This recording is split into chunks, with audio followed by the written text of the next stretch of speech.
That's Crow. And let me read that again. Then does it end if one does a thing and pays for it, then another does it and pays for it, and those who do the payback in higher standing. Let me say this, because what Crow is talking about is the law of a perpetual transmutation of energy. So pay attention to how this works, okay? So let's say you hit somebody, all right? You're gonna get hit.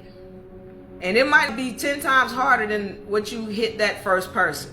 And when they hit you, if you retaliate, you're going to get hit again. And then they are also going to get a return of the energy for hitting you. Okay, so let me say this again. You put out an energy where you hit somebody. Somebody hit you.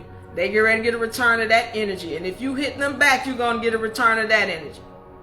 All right? What that's called is the law of perpetual transmutation of energy. It says, as spiritual beings, we have the power to vibrate on a higher level and enhance our lives by generating positive thoughts and partaking in positive actions. That's what the law of perpetual transmutation is. And when you are delivering an energy, you need to be cognizant that even if you feel like you justified in delivering that energy, the universe does not care. The universe doesn't care. If you put it out for whatever reason, it's got to come back to you. That's dealing with the law of perpetual transmutation of energy. This is why there's that prayer.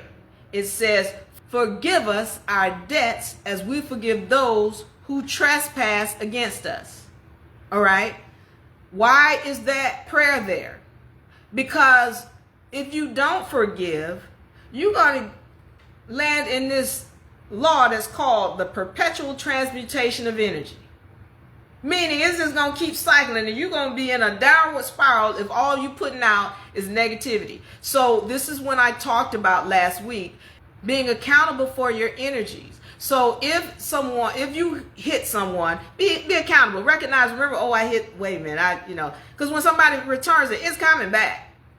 And when they return it, you don't want to put it back out on them. You need to stand down like, oh, wait a minute, I know. Because if you don't, you're going to end up spiraling.